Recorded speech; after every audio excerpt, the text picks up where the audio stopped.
Assalamualaikum warahmatullahi wabarakatuh. Selamat siang, semoga kita selalu dalam lindungan Allah Subhanahu wa taala dan sehat selalu.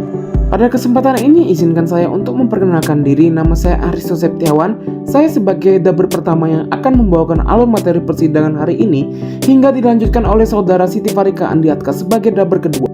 Tak lupa kami ucapkan terima kasih kepada dosen pengampu mata kuliah Hukum Acara Praktik Peradilan Agama Pak Kalen Sanata, SHMH, yang telah memberikan tugas ini sehingga kami dapat mengetahui alur dari persidangan serta sharing ilmu yang bermanfaat.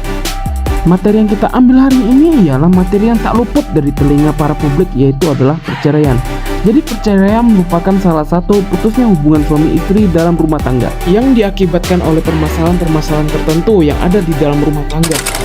Apalagi dengan maraknya permainan judi online yang sudah merajalela, yang bisa menjadi salah satu faktor penyebab perceraian itu terjadi. Salah satunya adalah yang terdapat di dalam kasus ini, yang menyebabkan perselisihan antara suami dan istri yang terdapat di dalam video ini.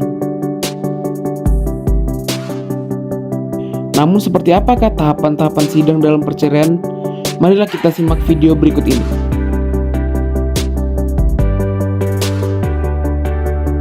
Sidang pertama, pembacaan surat gugatan. Sebelum melakukan sidang perceraian, hal yang paling penting untuk dilakukan terlebih dahulu ialah upaya perdamaian, yakni hakim berusaha secara aktif dan bersungguh-sungguh untuk mendamaikan kedua belah pihak. Upaya perdamaian ini juga ditempuh dengan memberikan kesempatan kepada para pihak untuk memilih mediator, sebagaimana diamanatkan oleh Peraturan Mahkamah Agung Nomor 1 Tahun 2008 tentang prosedur mediasi di pengadilan. Namun apabila ternyata upaya perdamaian tidak berhasil, maka sidang dapat dilanjutkan ke tahap pembacaan gugatan. Pada tahap pembacaan gugatan, maka pihak penggugat berhak meneliti ulang apakah seluruh materi yang tercantum dalam dalil gugat dan petitum sudah benar dan lengkap. Hal-hal yang tercantum dalam surat gugat itu adalah yang menjadi acuan atau objek pemeriksaan, dan pemeriksaan tidak boleh keluar dari lingkup yang termuat dalam surat gugat. Sidang kedua, jawaban tergugat.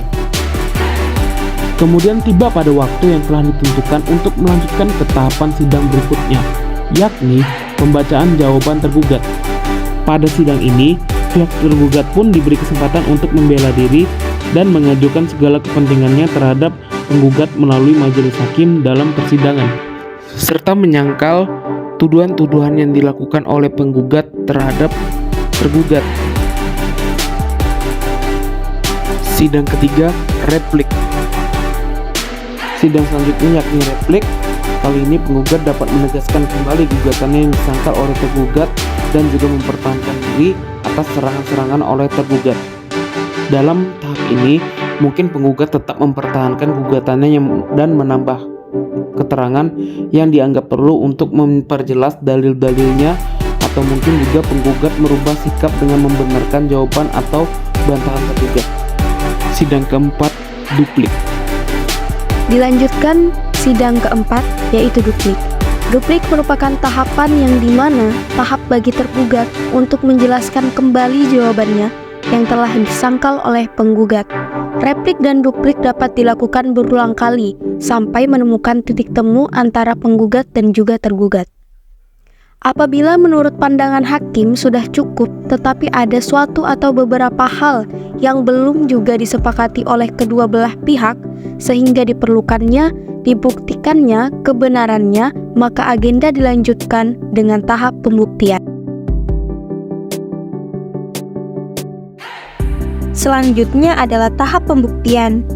Pada tahap pembuktian ini merupakan tahap bagi penggugat untuk mengajukan semua alat bukti yang mendukung dalil-dalil dari gugatannya. Demikian pula pada tergugat yang juga diberikan kesempatan untuk mengajukan alat bukti yang mendukung jawaban ataupun sanggahannya.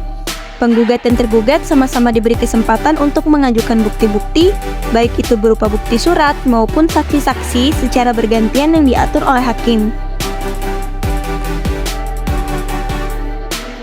Sidang ke-6. Tahapan berikutnya yakni kesimpulan akhir. Setelah semua proses pembuktian baik dari penggugat maupun tergugat disampaikan, para majelis hakim akan melakukan diskusi dan pembacaan kesimpulan atas semua yang telah dibuktikan oleh saksi maupun surat yang diberikan oleh kedua pihak.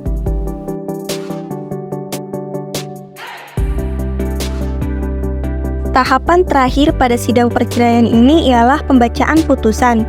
Pada tahap ini merupakan tahap di mana pembacaan putusan oleh majelis hakim akan menentukan apakah gugatan perceraian diterima atau tidak. Apabila gugatan perceraian diterima dan putusan tersebut telah mempunyai hukum tetap, maka selanjutnya dapat dikeluarkan akta cerai.